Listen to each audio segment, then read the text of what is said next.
Kali ini kita akan bahas critical questions dari critical thinking.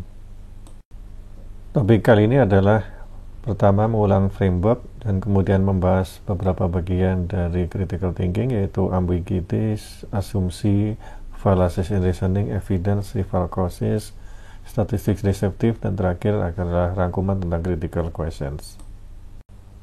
Framework dari critical thinking adalah sebagai berikut. Dari isu kita akan menuju konklusi dengan didukung oleh reasons. Jadi reason dan konklusi ini adalah sama-sama disebut sebagai argumen. Untuk argumen yang kuat itu harus didukung oleh evidence atau bukti yang kuat juga, biasanya berupa fakta-fakta atau bukti lain yang mendukung. Tapi di dalam kenyataannya ada beberapa hal yang menjadikan argumen ini menjadi lemah atau menjadi dipertanyakan, yaitu adanya ambiguities, adanya asumsi, adanya statistik deceptif, adanya fallacies. Kemudian terakhir, belum tentu bahwa konklusi yang kita ambil itu merupakan konklusi yang paling tepat, karena barangkali ada penyebab lain yang perlu jadi pertimbangan atau yang barangkali malah lebih penting daripada konklusi yang kita hasilkan. Yang pertama adalah ambiguitas, yaitu adanya kemungkinan arti yang berbeda dari suatu kata atau frasa. Yang harus kita lakukan adalah pertama mereview adanya kata-kata kunci, dan ingat kata-kata kunci itu adalah kata-kata kunci yang adanya di daerah reason dan conclusion. Kalau itu tidak penting untuk argumen, maka tidak perlu kita bahas lebih lanjut lagi. Yang harus diperhatikan bahwa ada kata-kata atau frase yang abstrak, ya, semakin abstrak maka itu semakin ada potensi untuk ambiguitas. Contohnya seperti di masa COVID ini pemeriksaan kesehatan, nah, itu barangkali akan kita membayangkannya akan masih seperti abstrak, tapi kita sampaikan pemeriksaan pengukuran suhu badan, nah itu barangkali sudah jelas. Kemudian kita juga barangkali perlu untuk melakukan role playing, ya, bertindak seperti orang lain untuk menentukan apakah kira-kira kata-kata ini atau frasa ini bisa mempunyai arti yang berbeda. Itu yang harus kita lakukan. Nah, cara menemukannya adalah dengan menggunakan konteks, ya, barangkali, ya. Jadi biasanya background atau latar belakang dari penulis atau pembicara itu mempengaruhi, sehingga ini yang juga kita gunakan untuk menentukan ini arti yang mana yang kita pakai. Kemudian ada kata-kata yang barangkali punya arti yang modern, kemudian arti yang tradisional. Nah, ini juga barangkali perlu kita perhatikan. Barangkali arti tradisional lebih aman daripada arti yang modern, atau barangkali sebaliknya dalam hal tertentu. Nah, tergantung dari konteksnya. Kemudian kita lihat juga barangkali kata-kata yang mendahului dan kata-kata setelahnya, sehingga kita bisa kira-kira menentukan kira-kira makna dari kata ini atau frasa ini adalah seperti apa. Contohnya nih, ada kalimat kualitas pendidikan di universitas tidak menurun, karena di dalam interview ditemukan bahwa sebagian besar mahasiswa dan dosen bahwa mereka tidak melihat adanya penurunan kualitas dari pendidikan. Padahal yang disebut dengan kualitas pendidikan itu apa itu belum jelas, gitu ya. Ini yang harus kita perjelas barangkali, karena ini mengandung ambiguitas. Berikutnya adalah asumsi, atau biasanya kita sebut sebagai belief, atau yang biasanya tidak dinyatakan, yang biasanya dianggap sebagai benar dan mendukung reasoning kita secara eksplisit. Karakteristik dari asumsi adalah pertama, dia biasanya hidden, ya, biasanya tidak dinyatakan, tidak disampaikan, karena juga disebut dengan asumsi, ya. Kalau dinyatakan berarti bukan asumsi. Kemudian berpengaruh dalam pengambilan kesimpulan. Kemudian dianggap benar oleh orang yang membuat argumen, jadi ini dianggap benar oleh dia. Kemudian kadang-kadang bisa deceptif atau menipu atau tidak benar. Yang berikutnya adalah ini penting artinya untuk meraih pada satu kesimpulan. Jadi kalau nggak digunakan untuk pengambilan kesimpulan, berarti ini asumsinya bukan asumsi yang kita gunakan. Nah, biasanya ada dua hal yang di sini, ya, asumsi, ya, berupa value atau deskriptif. Yang biasanya kita bisa cari di sini, ya, di antara konklusi dan reason, dari antara reason dan konklusi biasanya ada hal-hal yang disebutkan. Kalau disebutkan sih nggak masalah ya, tapi kalau yang nggak disebut itu biasanya asumsi ya, kita harus cari di situ ya, kira-kira ada gapnya nggak dari yang disebut dengan yang tidak disebut, dari reason dan konklusi. Gapnya itu adalah asumsi ini. Kemudian ada barangkali ide-ide yang tidak dinyatakan oleh pembicara atau penulis. Ini juga kita bisa tengkar, ini adalah satu asumsi. Kemudian biasanya bisa kita lihat dengan role playing ya, kita anggap kita sebagai speaker misalkan, kira-kira di dalam pikirannya seperti apa, atau kita bisa juga bermain sebagai oposisi. Kalau kita membantah, kira-kira apa yang kita tidak setuju dari situ ya. Nah, yang tidak kita setujui tapi tidak dinyatakan di situ, barangkali itu adalah asumsi. Berikutnya adalah contoh dari asumsi ya. Yang pertama adalah asumsi mengenai nilai. Misalkan tentang loyalty dan honesty, kesetiaan dan kejujuran. Misalkan kita menemukan teman kita menyontek di saat ujian, apa yang dilakukan? Nah, kalau loyalty-nya lebih tinggi maka tidak akan dilaporkan. Tapi kalau honesty-nya lebih tinggi maka akan dilaporkan. Atau yang kedua, kompetisi dan cooperation, ini value yang sama-sama baik barangkali ya. Tapi kita lihat ketika anak sekolah, misalkan khususnya di SD barangkali atau SMP atau SMA, perlu nggak diberikan ranking? Ini kamu ranking 1, kamu ranking 2, kamu ranking ke 40. Ini kalau kompetisi barangkali itu yang disebutkan, akan disebutkan. Tapi kalau kooperasi barangkali itu tidak akan dijadikan sebagai pedoman, atau tidak akan disebut atau tidak dibesar-besarkan.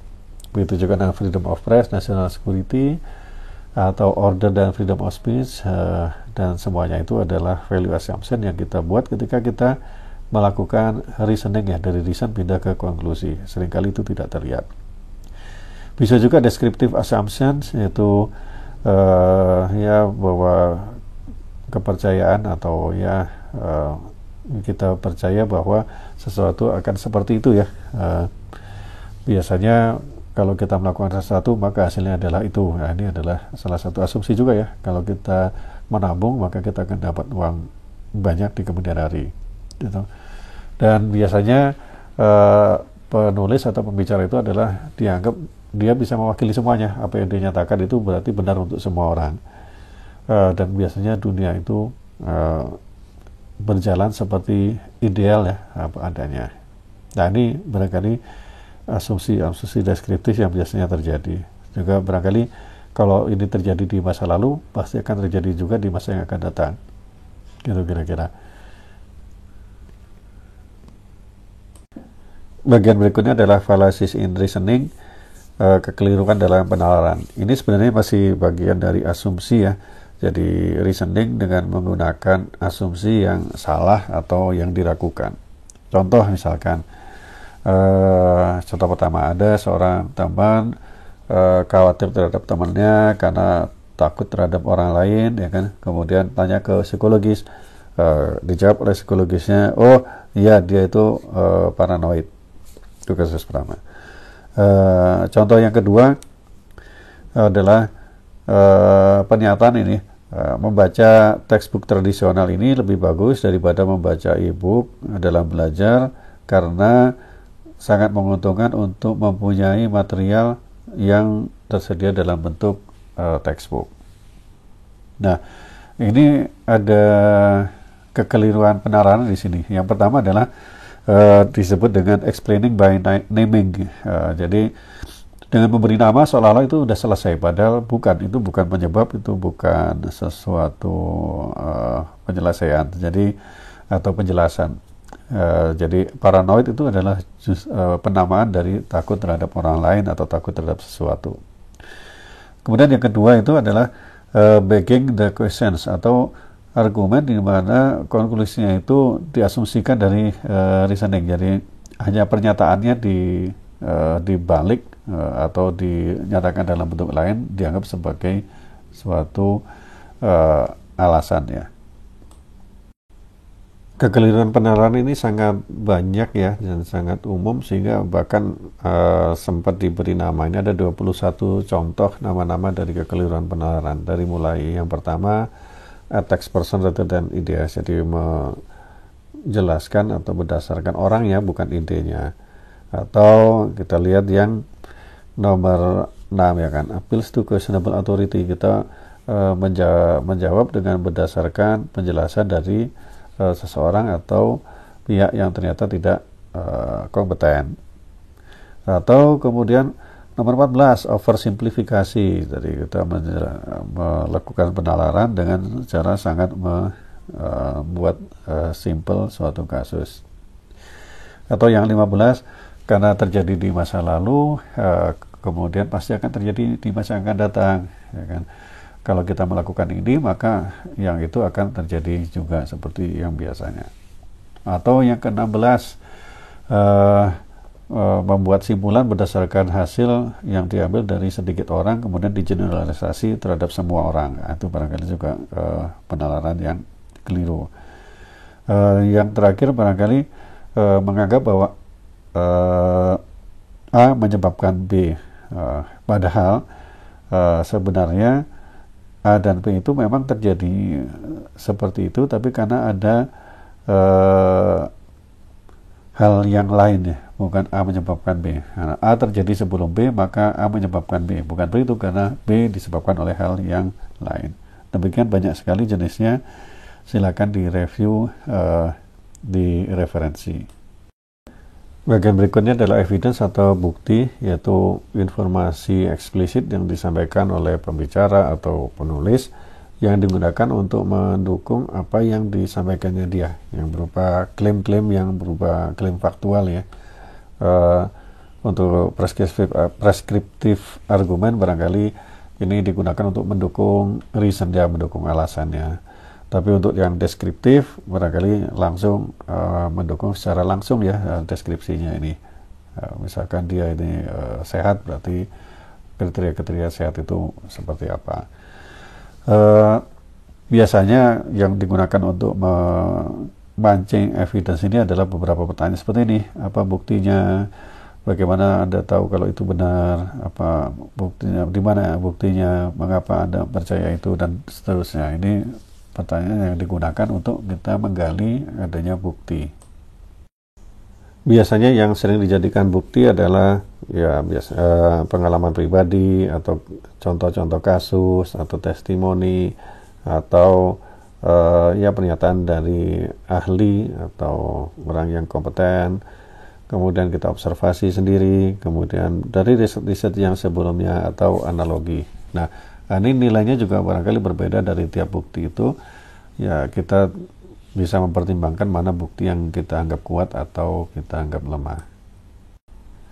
Berikutnya adalah rival causes atau penyebab yang lain. Ini barangkali contoh cerita yang menarik. Ada seorang anak kecil yang melihat ketika pengasuhnya pulang, maka matahari terbenam. Ketika pengasuhnya datang, matahari terbit.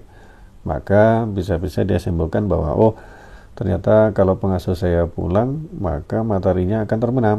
Ketika pengasuh saya datang, maka mataharinya akan terbit. Jadi penyebab matahari tenggelam dan terbit itu adalah pengasuhnya. Nah, ini contoh yang paling ekstrim dari rival causes ya.